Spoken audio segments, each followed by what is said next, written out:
स्वागत है यार आप सभी का एक और हमारे नए वीडियो में। और आज की इस वीडियो में हम प्रॉपरली हाफ ईयरली के ऊपर बात कर लेंगे। Half yearly proper in depth में स्ट्रैटेजी के बारे में बात करेंगे। मैं इतनी गारंटी लिख के दे सकता हूँ, जितनी डिटेल्स मैं आज इस वीडियो में बता दूंगा उतना डिटेल पूरे यूट्यूब पे कहीं नहीं मिलेगा। कुछ चीज़ें मैं लिख के भी लेके आऊँ। लाइक अब आगे बढ़ता हूँ मैं। ये ना फर्स्ट पेज है ब्लूप्रिंट इसका। अब देखो इसमें मेजरली अपन बात क्या करने वाले। देखो ब्लूप्रिंट के ऊपर बात करूँगा मैं। पेपर पैटर्न क्या होने वाला है, सिलेबस क्या होगा, इंपॉर्टेंट रिसोर्सेज, PYQ और टिप्स, सारी चीज़ें A to Z। ठीक है, A to Z जितनी भी हाफ ईयरली के रिगार्डिंग है। ठीक है, हाफ ईयरली 2024-25 वाला जो आपका एग्जामिनेशन है अभी, उसके बारे में पूरी डिटेल में बात करूंगा। और देखो इस वीडियो के रिगार्डिंग मैं कुछ स्टार्टिंग में बताता हूँ, लास्ट में गोल्डन टिप्स देखना मत भूलना, क्योंकि इससे आपका मैं गारंटी लिख के दे सकता हूँ 20 से 25 नंबर इजीली बिना कुछ किए इंक्रीज हो सकते हैं। बस थोड़ा सा सुनने की देर है। अब देखो एक बात समझो, जितने एक चीज़ें और मैं रिलीज़ करता हूँ कि कल परसों से हम जितने इंपॉर्टेंट क्वेश्चन वगैरह होंगे वो हम आपको लिस्ट प्रोवाइड करा देंगे हाफ ईयरली के लिए। ठीक है, तो उसके लिए भी ध्यान रखना। और कुछ चीज़ें इसमें भी बताते जाता हूँ मैं। अब देखो, अब बात करते हैं पहले कि ब्लूप्रिंट भैया क्या होने वाला है। देखो एज बोल लो कि क्लास 9th और क्लास 11th के लिए ब्लूप्रिंट रिलीज़ हो चुका है, और उसमें सारा ब्लूप्रिंट इन डेप्थ चीज़ें लिखी हुई थी, दे दी गई थी। ठीक है, लेकिन आपका क्लास जो क्या कहते हैं 10th है एंड 12th है, उसके रिगार्डिंग कुछ भी चीज़ें नहीं बोली गई थी, कुछ लिख के दी गई थी, ब्लूप्रिंट नहीं दिया गया था। अब देखो यहाँ पे ये आपका जब ब्लूप्रिंट रिलीज हुआ था ना, तो ये आपका सर्कुलर आया हुआ था।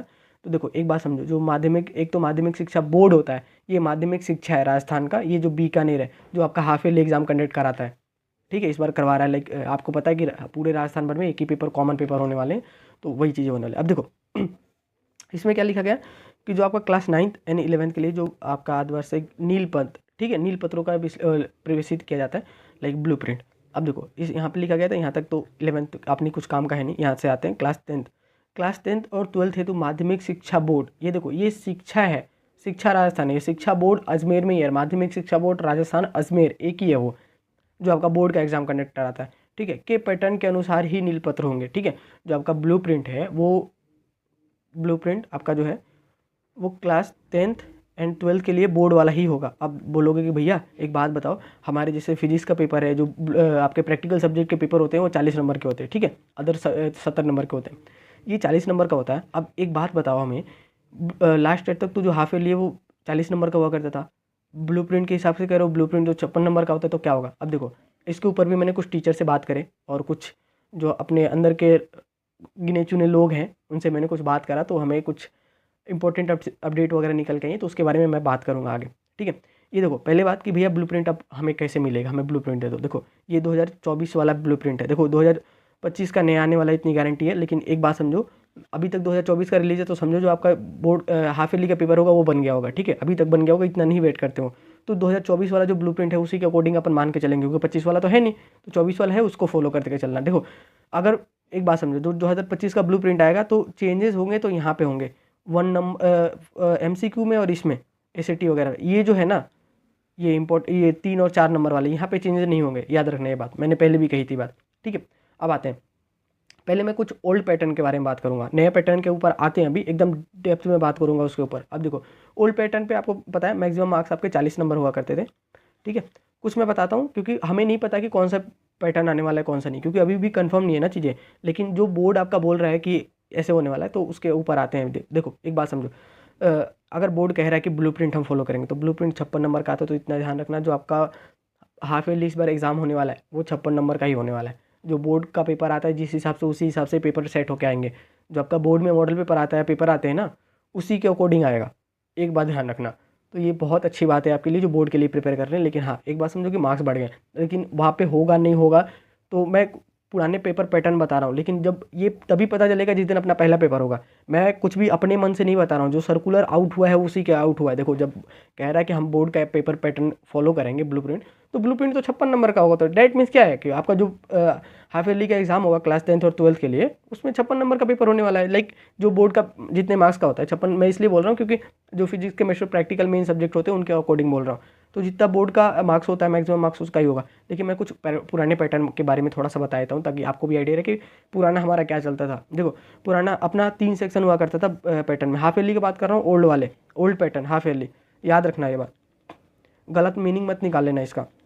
अब देखो इसमें भी सेक्शन ए बी और सी हुआ करते थे। इसमें ऐसे बोल लो कि MCQ क्वेश्चन होते थे तो फिल इन द ब्लैंक्स नहीं पूछे जाते थे। यहाँ पे 2 मार्क्स के क्वेश्चन होते थे, यहाँ पे मैक्सिमम मार्क्स 3 मार्क्स के क्वेश्चन हुआ करते थे और यहाँ पे अथवा वाले में क्वेश्चन पूछा जाता था। ठीक है, अब बात समझो। ये हो गए 40 नंबर। इसमें लाइक लॉन्ग आंसर टाइप, ये थोड़ा सा जो भी था ये इतना ही था। और इसमें लाइक 5 क्वेश्चन हुआ करते थे, जो 5 × 3 करोगे तो 15 मार्क्स का ये मैक्सिमम हुआ करता था। ठीक है, 15 मार्क्स। अब आते हैं अब नए पैटर्न के ऊपर बात करते हैं, जो आपका बोर्ड का पैटर्न है। देखो हालांकि मैंने बहुत सारी वीडियोस में बता रखा है, लेकिन इसमें कुछ एडिशनल चीज़ें भी मैं बता दूंगा। देखो मैंने बहुत सारे पेपर में बहुत सारी वीडियोस हमारी आई हैं जिसमें मैंने ये पेपर पैटर्न बता रखा है, और ये पैटर्न जानना बहुत ज़रूरी है। देखो इसमें जो बोर्ड का पैटर्न है, जो आपका हाफ ईयरली का पैटर्न होने वाला है इस बार अकॉर्डिंग टू, अब देखो पैटर्न ये होगा नहीं होगा ये देखो तभी पता चलेगा जब आपका एग्जाम होगा 14 तारीख को। जो पहला पेपर हो जाएगा उस 14 का भी नहीं, 17 वाले से पता लगने स्टार्ट हो जाएंगे कि आपका बोर्ड का पेपर कितने मार्क्स का आ रहा है। ठीक है, लेकिन अभी तक जो डिटेलिंग है तो इतना मैं 99% श्योर हूँ कि आपका जो बोर्ड का पैटर्न जो है ब्लूप्रिंट उसी के अकॉर्डिंग होने वाला है। तो ये 4 सेक्शन ही होने वाले, याद रखना ये बात। अब चलो समझो, जो आपका सेक्शन ए होता है, बी होता है, सी होता है, डी होता है, 4 सेक्शन होते हैं आपके एग्जाम में। ठीक है, अब देखो सेक्शन जो ए है, ये सेक्शन ए है, ये सेक्शन बी है, और ये सेक्शन सी है, और ये सेक्शन डी। अब देखो सेक्शन ए में क्या होता है, MCQ क्वेश्चन होते हैं जो 0.5 मार्क्स का होता है, आधे मार्क्स का। ये वैलिड किसके लिए, बस PCB के लिए। PCM में क्या हो जाता है, PCM में बात करोगे तो ये 1 मार्क्स का हो जाता है। Like I am really sorry, हाँ मैथ का बात करें तो मैथ में ये 1 मार्क्स का चला जाता है MCQ। लेकिन जो आपके PCB सब्जेक्ट है प्रैक्टिकल वाले, उसमें हाफ मार्क्स का होता है। FIB भी आपका मैथ में बस 1 मार्क्स का होता है, बाकी इसमें 3 सब्जेक्ट में आपके हाफ मार्क्स के होते हैं। ठीक है, 1 वर्ड वाले क्वेश्चन 1 मार्क्स के होते हैं सब, उसके बाद अब सबके लिए सेम है। इसमें आते हैं आपके 1.5 मार्कर वाले क्वेश्चन आते हैं, और 2 मार्क्स के भी कुछ क्वेश्चन पूछ लिए जाते हैं किसी किसी सब्जेक्ट में। इसमें बात करते हैं लॉन्ग आंसर टाइप में आपका अथवा आता है। ठीक है, 3 नंबर का एक क्वेश्चन होता है, अथवा दे देगा, एक और 3 मार्क्स का क्वेश्चन होगा। ठीक है, ये बात समझो। अब आते हैं कि भैया लॉन्ग आंसर टाइप में क्या होता है। देखो इसमें भी 4 मार्क्स के क्वेश्चन पूछे जाते हैं अथवा करके, एक और 4 मार्क्स के क्वेश्चन पूछे जाते हैं। ये दोनों क्वेश्चन सेम चैप्टर से होते हैं। अगर ये चैप्टर नंबर 1 का क्वेश्चन है तो अथवा के बाद भी चैप्टर नंबर 1 का ही क्वेश्चन होगा, एक बात ध्यान रखना। ठीक है, ये टिप्स था एक। अब बात करते हैं, ये पेपर पैटर्न समझ में आ गया। कुल मिलाकर के आपका जो 56 नंबर का पेपर होगा 80 नंबर का होगा। ये हमने 3 मेन सब्जेक्ट के लिए बात करते तो 56 ही लेके चलते हैं। ठीक है, मैथ्स के लिए बात करें तो मैथ के लिए बस 80 नंबर का हो जाएगा। ठीक है, अब आते हैं कि PYQ के ऊपर कि भैया प्रीवियस ईयर क्वेश्चन हमें दे दो हाफ ईयरली के लिए। तो देखो ये हमने वेबसाइट पे बहुत पहले रिलीज़ कर दिया था, मैंने वीडियो बना के भी बता दिया था। बहुत सारे बच्चे मेरे को मैसेज कर रहे थे तो भैया वीडियो भी देखा करो यार थोड़ी। हमने ये डाल रखा है वेबसाइट पे, आप जाना वहाँ से डाउनलोड कर सकते हो। हमने 2022 का भी पेपर डाल रखा है सारे, एक आध दो पेपर नहीं, एटलीस्ट 80-90 पेपर डाल रखे हैं एक एक सब्जेक्ट में। इसमें जाओगे 80 लाइक दोनों मिला के दोनों ईयर के। देखो आपको पता है कि पहले 30, 40, 50 हुआ करते थे डिस्ट्रिक्ट्स वगैरह, तो उसमें अलग अलग हर डिस्ट्रिक्ट में अलग अलग पेपर होते हैं। तो बहुत सारे पेपर्स हैं हमारे पास। 2022 का भी मैंने डाल रखा है, 2023 का भी मैंने डाल रखा है पेपर। वहाँ पे किसी किसी सब्जेक्ट में 2 ईयर के हैं, किसी में 1 ईयर के सब्जेक्ट है। जो मेन सब्जेक्ट है उनके मैंने सबके डाल रखे हैं, तो वो वहाँ पर देख सकते हो जाके। अब आते हैं कि इंपॉर्टेंट रिसोर्सेज के बारे में बताओ भैया।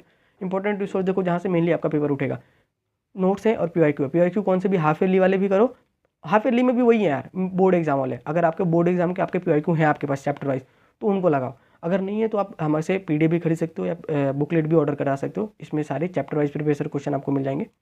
ठीक है, और देखो थोड़ी सी बता देने दो मेरे को, chapter wise previous year question मिल जाएंगे। दोनों मीडियम अवेलेबल है, बोथ मीडियम में, जो भी मीडियम आपको चाहिए वो आपको अवेलेबल हो जाएगा। ठीक है, और लेटेस्ट सिलेबस के ऊपर है, जो आपका RBC का सिलेबस है ना वो 2025 वाला वो है। और यहाँ पे 2013 से लेके 2024 तक के सारे क्वेश्चन हमने इंक्लूड कर रखे हैं, वो भी लेटेस्ट पैटर्न पे। जो अभी सिलेबस में नहीं है वो क्वेश्चन हमने रिमूव कर रखा है। ठीक है, और मैंने बता दिया हार्ड कॉपी और PDF दोनों अवेलेबल है। जो भी चाहिए आप व्हाट्सअप कर लेना, आपको वहाँ पे डिटेल्स मिल जाएंगे। 9216765400। इसकी मैंने डिस्क्रिप्शन में भी लिंक नंबर वगैरह डाल दूंगा, वहाँ पे अटैच मिल जाएगा, तो वहाँ से आप डिटेल्स पता कर लेना। ठीक है, अब आते हैं गोल्डन। और एक बात समझो, ये ना कैश ऑन डिलीवरी भी मंगा सकते हो, COD अवेलेबल है हमारे पास। अब आते हैं गोल्डन टिप्स के ऊपर। अब देखो गोल्डन टिप्स मैं लिख के लेके आऊँ, वो बताता हूँ मैं आपको। देखो गोल्डन टिप में ना पहला ध्यान रखना सबसे इंपॉर्टेंट भाई, देखो सिलेबस मैंने बता दिया कि सिलेबस आपका 100% होने वाला है। मैंने बताया नहीं था तो याद रखना, जो क्लास 10th और 12th के लिए सिलेबस होने वाला है 100% होने वाला है। इसमें एक टिप जानना, टिप क्या है कि जो आपका सिलेबस है वो सिलेबस स्कूल के लिए वैलिड होगा। भैया कहना क्या चाहते हो, देखो आपको पता है कि आपके स्कूल में अगर सिलेबस कंप्लीट नहीं है तो जितना हो रखा है स्कूल वाला सिलेबस मान के चलो, क्योंकि अगर पेपर आता है तो स्कूल वाले क्या करेंगे, उसमें से जो क्वेश्चन है वो कटवा के अपने जो पढ़ा रखा है वो लिखवा देंगे। मैं जानता हूँ, मैंने बात करा है, कुछ टीचर से ऐसा होता है बहुत सारे स्कूल में, ठीक है। तो ये बात ध्यान रखना, जो आपके स्कूल में सिलेबस हो रखा है, स्कूल वाले सिलेबस को फॉलो कर। अगर आपके स्कूल में कुछ चैप्टर पेंडिंग है तो उसको प्लीज़ मत पढ़ना, पढ़ के जाओगे तो पता चलेगा वो क्वेश्चन कटवा के लिखवा देंगे दूसरा, तो उससे बढ़िया कि उसको छोड़ ही दो, ठीक है। ये बात समझ में आ गया कि स्कूल वाले सिलेबस को फॉलो करना है, ठीक है। स्कूल में जो पढ़ाया गया उसी को सिलेबस मान के करो, वही पढ़ो, उतना ही पढ़ो। अब आते हैं, देखो first cover section C, cover section C and section D, ठीक है, section C and section D. क्यों? अब देखो एक बात समझो, सेक्शन सी और सेक्शन डी में आपके जो लॉन्ग आंसर टाइप के क्वेश्चन है सेक्शन सी और सेक्शन डी में, इसमें 3 नंबर के क्वेश्चन पूछे जाने हैं, 4 नंबर के क्वेश्चन पूछे जाने हैं। यहाँ पे क्वेश्चन आप डिटेल चाहिए होगी तो दूसरी वीडियोज देख सकते हो, उसमें मैंने बता रखा है। इसमें क्वेश्चन होते हैं 4 क्वेश्चन होते हैं 3 मार्क्स के, ये 12 मार्क्स का होता है। यहाँ पे भी 3 क्वेश्चन होते हैं 4 मार्क्स के, तो ये होते हैं, ये भी 12 मार्क्स होते हैं टोटल। तो 24 नंबर आपके इजीली यहाँ से ग्रैब किए जा सकते हैं। अब एक बात समझो, अगर आप बड़े क्वेश्चन पढ़ोगे, बड़े क्वेश्चन गिने तुमने 2-3 ही होते हैं जो रिपीट होते रहते हैं हमेशा हर चैप्टर में, ठीक है। तो ब्लूप्रिंट उठाओ, उसमें देखो कि हाई मार्क्स के वेटेज कितने चैप्टर से और कहाँ से बड़े क्वेश्चन उठाए जा रहे हैं।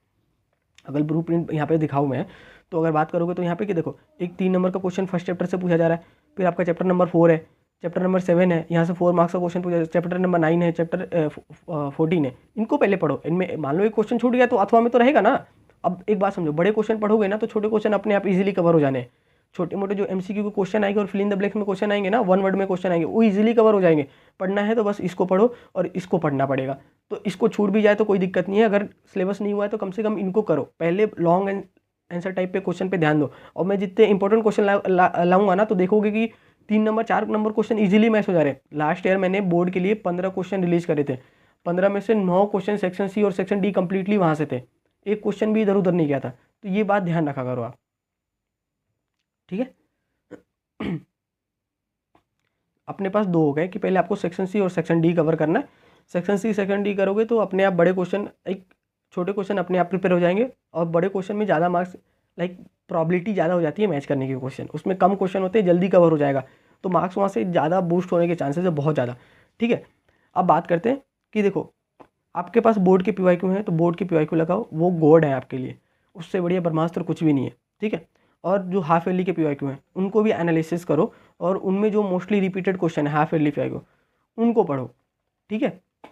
अगर ये 2 चीज़ें फॉलो कर लोगे, ठीक है, तो जो आपका 56 नंबर का पेपर है उसमें से 40 नंबर 45 नंबर इजीली ग्रैब कर सकते हो, गारंटी के साथ इजीली। मैं हर साल बच्चों को गाइड करता हूँ, हर साल मेरे कहने पे बच्चे कितने पता नहीं, और मैं ऐसे नहीं बैठा हूँ यार, 3 साल से काम कर रहा हूँ इस फील्ड में, तो मुझे पता है कि पेपर का कोना कोना कहाँ से पेपर उठने हैं, मुझे पता है। और मैं कुछ इंपॉर्टेंट क्वेश्चन रिलीज कर दूंगा, ठीक है। अगर इसके रिगार्डिंग कुछ होगा, मेरे को नहीं लग रहा कि अभी इसमें कुछ बचा होगा, मैंने सारी चीज़ें मैंने इन डेप्थ बता दी। और एक बात ध्यान रखना, जो पेपर आपका चेक होने वाला ना आपके स्कूल में होगा, कहीं और नहीं जाने वाला, ठीक है। बस पेपर बन के कहीं और से आएगा, बाकी सारा काम आपके स्कूल वाले के ऊपर है। चाहे तो क्वेश्चन कटवा दें, चाहे तो वो नहीं लें, वो अपना पेपर लॉन्च करके कराएं, ये सारी चीज़ें। लेकिन मैक्सिमम जगह ऐसा होता नहीं है, जो आपके 1-2 क्वेश्चन है जो अगर उनके सिलेबस से बाहर होगा, उन्होंने नहीं करा रखा है, तो क्वेश्चन कटवा के उसकी जगह पे दूसरा क्वेश्चन लिखवा देंगे जो उन्होंने पढ़ा रखा है। तो एक बात ध्यान रखना, ये सारी चीज़ें इंपॉर्टेंट थी। और ये गोल्डन टिप बता देना कैसा लगा। और ये मैंने बहुत सोच के, मैंने इसलिए 3 ही लिखा है, मैंने चाहता तो 50 लिख सकता, बहुत सारी चीज़ें बता, टाइम टेबल फॉलो करो, ये करो, फलान ढिमकाना करो, कुछ नहीं होने वाला। ये सारी चीज़ें बस रिलैक्स होकर पढ़ो और पढ़ना स्टार्ट कर दो। 17 तारीख से एग्जाम है, 14 से स्टार्ट करेंगे, मेन तो पेपर 17 से है इंग्लिश वगैरह, तो उसमें ट्राई करेंगे हम कुछ इंपॉर्टेंट क्वेश्चन और कुछ चीज़ें मैं पढ़ा दूँ इंग्लिश के लिए। तो अपन मिलते हैं यार अगली